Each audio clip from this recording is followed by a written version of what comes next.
Welcome to Talking Early Years, a showcase training podcast with Ellen Roberts and Gemma Carr.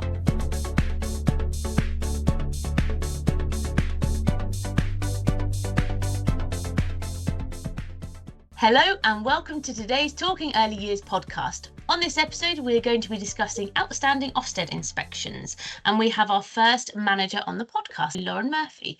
Please, can you tell us a little bit about yourself, where you work and what your role is within the nursery today, Lauren? Hello, I'm Lauren. My role in the nursery is nursery manager at Little Harriers on Dunsfold in Surrey, and I've been a manager there for 8 years. And working in early years for 13 years now. Welcome, Lauren. It's lovely to see you. Hi, Gemma. Hi, Ellen. Really, really lovely to have our first extra special guest today on the podcast. So thank you very much for joining us. So tell us a little bit. You're very welcome. Tell us a little bit about yourself and your journey into management within early years. I'm a mum of two. I left sixth form where I completed my A-levels and I went off to Chichester University and completed my early years, BA Honours in Early Years Childhood Studies degree between 2009 and 2012. And I actually did a placement at Little Harriers where I currently work. And I loved it so much that I took on a position there. And I worked my way up from an early years practitioner. I worked as a room manager running the little toddlers room, the baby room, getting all those experiences with the various age groups there. I had a couple of years out where I experienced some other areas of childcare. And then I had my firstborn, who's going to be 9 this year. And I returned to Little Harriers back in 2017, where I returned as the assistant manager. And then that shortly followed with me going into the position of nursery manager. For me, before I went into my early years degree, I kind of had that moment where I went, this is what I want to do. Did you have a moment like that or anything? I think I'd always been very interested with children. So any family party, any events we were at, if there were children there, I was with the children, providing care routines, giving them their bottles. I would quite often be the one playing and entertaining the children.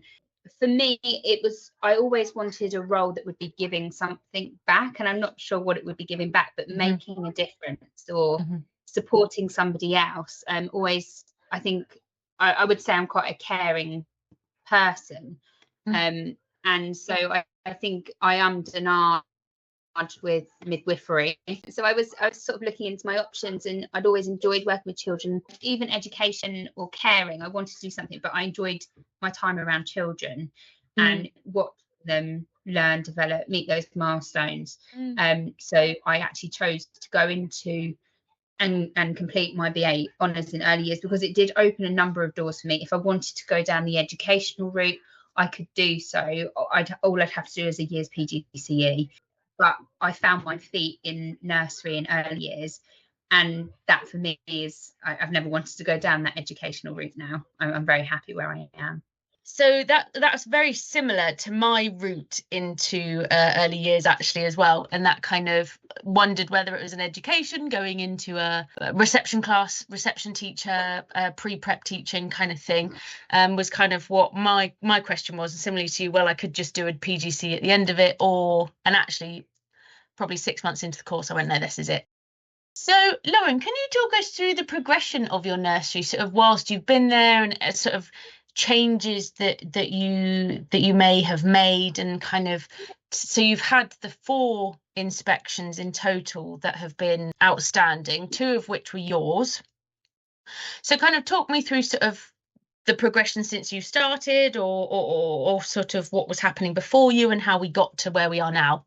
So obviously the nursery's registration inspection was outstanding, and they continued that progression with the outstanding a second time when I joined. We've obviously had 2 more since, but Lucy and Mike, the directors, are very hands-on owners, very hands-on.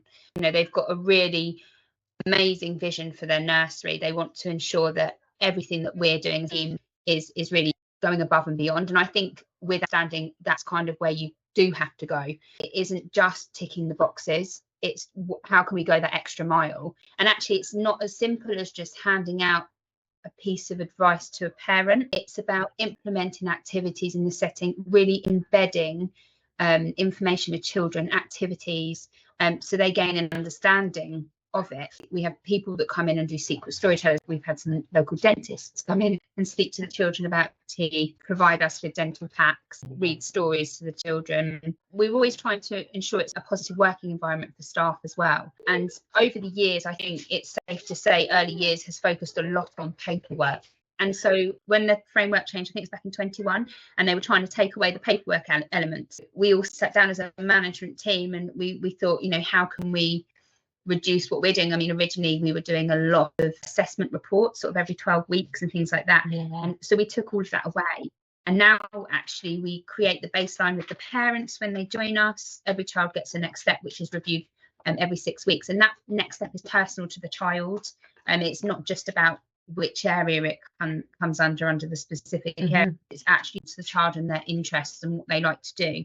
As a whole team, we came up with things like room goals. What do we actually want our babies to learn before they leave the baby room? What do we want them to be able to do before they take that next stage into our toddler room?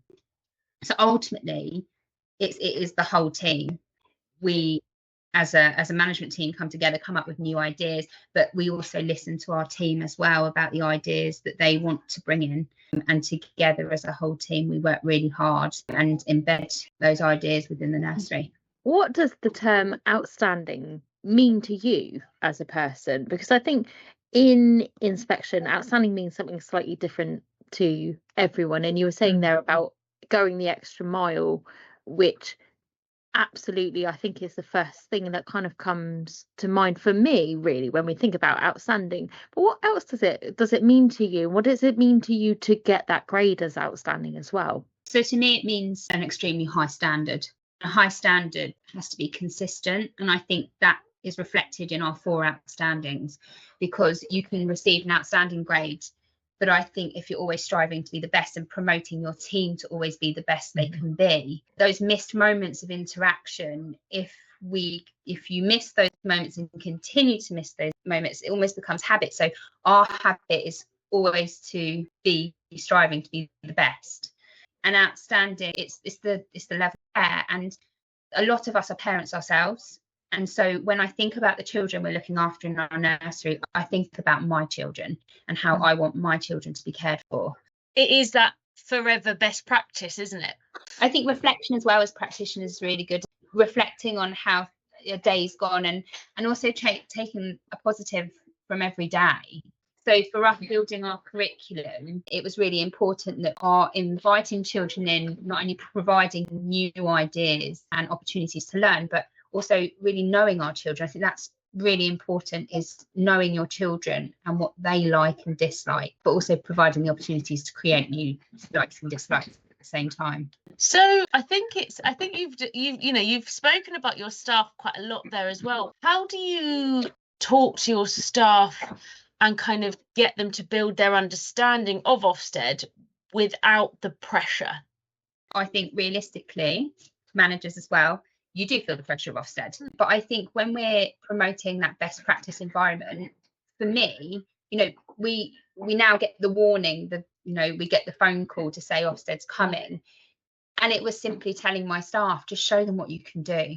Because ultimately you're just doing what you do every single day. There is no, this is what we do when Ofsted comes, this is what we do regularly. You are doing what you do daily, and just show off what you can do. And don't be afraid to, go and grab the inspector and say, can you please come and see this activity? I really want to show you what we've done in this room. When we did our last inspection, we noticed that, so our big preschool room, we said, one of our staff said, I don't feel like we're doing enough in this area. And I said, right, let's do more. And we weren't afraid to say that to Ofsted, because that reflective practice, it's ultimately, it's being able to look at what you're doing and almost assess and judge yourselves, isn't it? You judge what you're doing and how can we be better. So with Ofsted and trying to promote it to staff, it's making it a positive. They're ensuring that we're providing the best quality, and it's making sure that we don't want them to be afraid of an Ofsted inspector. I think we've been very lucky with our last 2 Ofsted inspectors. We've had very, very nice Ofsted inspectors who I must admit, for my last inspection, the minute she walked through the door, I already felt at ease. She was kind and she was warm and she was smiling. And I think that's really important as well, for her to be able to come in and have that aura about her. It was quite settling and calming for me. We shouldn't be afraid of them. They're there to do a job. Ultimately, if you truly believe and you are implementing your practice to the best of your ability, you really are just there to show off to them and show them what you're doing. I absolutely love that perspective. This is your opportunity to show off. It comes at it from a very positive point of view, whereas quite often Ofsted is always surrounded by this sort of negative kind of view. Chaos. Yeah. Absolutely. It's one thing we say in our reviews and our praises to our staff, you know, what do you want to work on? What do you want training on? And one go to always say to my staff is your values. You're a cog in the machine, and if you're not running to the best of your ability or you need support, it slows the team down. So it's having that understanding that everybody's important, everyone plays their role on Ofsted Day. So over the last few years, have you seen changes in the way Ofsted inspect settings or what kind of things they're looking for? I think they don't look at much paperwork. I think there's always this, well, you've got to have all this paperwork for them, and they're really not. Their focus now, from the last 2 inspections I've had, the last inspection, it was very much they didn't want to be away from the staff and the children. They wanted to be around, and the focus is that enriched language. It's knowing your children, it's the language that you're providing around those children, and giving those children the opportunity to respond. There is a drive for online safety. There's a drive for oral health and how you're promoting that. Safeguarding is huge. It's priority, really. So thinking about how the changes then that you've seen with Ofsted over those years and the kind of themes that have changed, have you seen the upcoming changes that have been proposed, and what do you think about them? Is this about removing the grades? Yeah, the single word grading. Grades. I kind of have, I don't know, I'm kind of in the middle. I don't know. I think there's a lot of pressure around the grades. But then I think for a setting like us who've achieved 4 times outstanding, to lose that word is almost a little bit sad. That for us, 4 times outstanding, could we possibly not get the outstanding word again? But I also, for example, when the framework changed and you were no longer allowed to, and this is my personal opinion on it, when you were no longer allowed to have 3 recommendations under the outstanding heading, I thought, we're working with children. I think anybody that's working with children, adults, animals in any type of care should always be striving to improve. And therefore, nothing's going to be perfect. Nothing is perfect. And so remove those 3 recommendations. I just thought it almost says that you don't have to try and be any better. Now, for a setting like us, and I can only talk about us, I can't talk about for other settings, so I'm sure there's many out there that do it. Ofsted came and they went, and we had outstanding, and we celebrated, and we continue to celebrate, but we're also striving to continue to improve. And so I think sometimes I'm not necessarily pointing at other settings, but sometimes you could, or a setting could get that outstanding grade and think, okay, well, we're good enough. There's no need to strive to be any better. And I think that's when things slip. And so, yeah, I'm kind of on the fence about the grade change, or the one word grade changing. So if you were, if one of your friends or sort of a new setting down the road or anything like that sort of came to you as a first time Ofsteded manager, what would your advice be to that manager? You know your stuff and believe in yourself and believe in your staff, because ultimately it's something that you do daily and you do it well. And so I do think I think people can get a little bit shaky. I'm definitely an individual that when I start to question myself, I can sometimes go in on myself.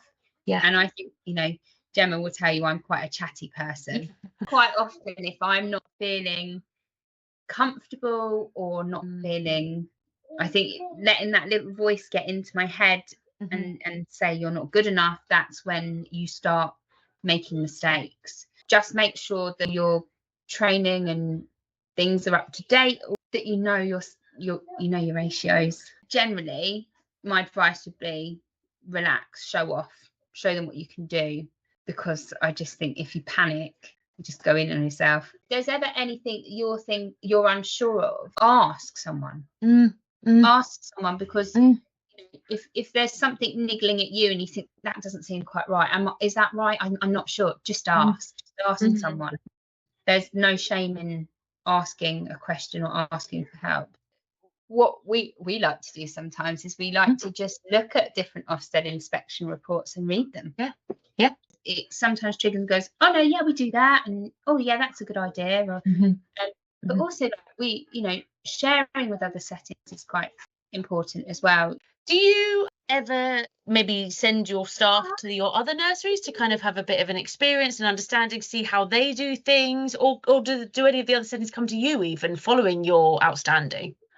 We don't share staff in the sense just because we're outstanding or anything like that. Yeah.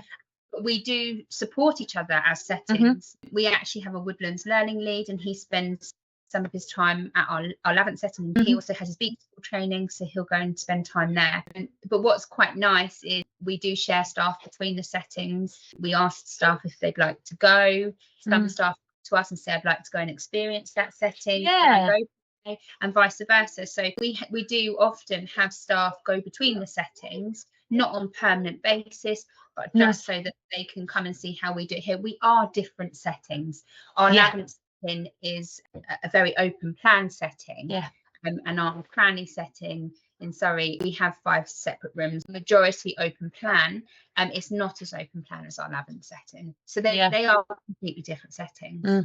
And like sharing those experiences, sometimes myself and the manager from Lavant will have a chat and we'll share ideas, or we'll be implementing something within our setting, and we'll call up and say, hey, we're doing this. I think recently we put together, we've noticed, and I think again it is a wonderful COVID sort of knock-on effect, is some of our children that were COVID born, speech clarity, a little bit of speech and language there. I think this may be quite common across the early years sector. And so as a setting, we created speech and language clarity packs. So we put the Mr. Tongue book in there for the parents. We bought metal straws for the children, using the straw to drink with, using the straw to blow bubbles, using the straw to blow a ping pong ball along a surface. The Mr. Tongue book supports with the oral motor skills and muscles, some blowing bubbles. And they were a great hit. They went home. And again, it's that going above and beyond. So, Lauren, what has all of this experience with Ofsted made you learn about yourself and who you are as a person, especially thinking back to where you left university and went into a setting? What have you learned about you as a person and you as a manager and a practitioner? So I think we all hit the floor running in early years, I think, don't we? So I definitely feel like I've developed over the last 8 years as a manager. I think I went in and I had a different perspective of what the word manager meant. And I think that I've progressed in a positive way for my staff. I think being young, taking on a managerial position, it wasn't what I'd learned from other people. It was just kind of, you see the word manager and you think you have to be this bossy person almost. I've had to adapt the way I probably react to situations. I think I've become more understanding for staff, not for children. I think the way I've changed over the years is to be a more supportive manager. I think over the years I've just learned from experiences, and I think it's really important to really get to know and understand your team that you're working with, because everybody is different, and we do have staff with neurodiversities. And so it's having an understanding that the way you do something or the way you expect your setting to implement practice isn't always going to be the same for every single staff member. I've learned that accidents happen, that you can't control everything as a manager. And you can't always have a perfect day, and some days aren't going to go well and some days are going to go really well. And I think for me personally, I have to learn, and I'm still learning, to not take things personally when they do go wrong. Definitely. And I think you provide such good and sound advice. Thank you so much. We really appreciate it. From a perspective, a lot of our learners that come on board want to go into management and want to develop themselves in a similar way. So I think to hear such sound and sage advice is going to carry them forward through that career as well. Yeah, I think I've always just wanted to make a difference, and I think I've learned those skills through the owners as well. And so I'm very grateful for the opportunity that they've provided to allow me to manage their setting. And yeah, I like to make a difference for the children and the staff. So we've got one final question then for you, Lauren. It's a question we ask all our guests. So sorry to catch you on the hop, but as a child, what was your dream job and why? It was to be a midwife. Yeah, I wanted to be a midwife, I think. And it's something that went through my mind a lot. Yeah. And I toyed with the idea for many years. And I always said, I want to be a midwife, I want to be a midwife. I think it was the idea of bringing life into the world. That caring vocation seemed to very much be part of you from a very young age, which I think undoubtedly is probably why you've had so much success in your career, is because you've always had that innate feeling really that you want to work in that caring environment. And I think knowing yourself and being self-aware is such a superpower, and I think some people really underestimate how much of a vocation early years is, and it's something that is in you. It is in you to care and to educate and to nurture, and that can't necessarily be taught. And this is why we love this question, don't we, Gemma? Because it's so interesting to hear where people have kind of come from and where that passion comes from as well. And I think I have to remind myself sometimes when I think naturally as a person, not necessarily as a manager, I worry about things, or I think too much into things. And I have to remind myself, and I do it to my colleagues as well, and friends, you only worry because you care. Yeah, absolutely. Exactly. And it's often sort of that it's the way I sort of teach sort of safeguarding. It's that funny feeling in your tummy. If you don't, if you get a funny feeling in your tummy, you need to do something about it, kind of thing, isn't it? And it's that you can't teach that, you can't learn that, you can't. That just is, isn't it? That's that's your behaviour, that's your skill, that's your superpower. Absolutely. So thank you very much, everybody, for tuning in today, and thank you to our guest, Lauren, especially. We'd love to hear your thoughts on the topics we've covered, or answer any questions you might have about what we've discussed. Your input really does help shape our conversations. So as always, don't forget to like, share and follow this podcast to stay updated. And as always, let's keep the conversation going about early years. Until next time, take care and keep making a difference.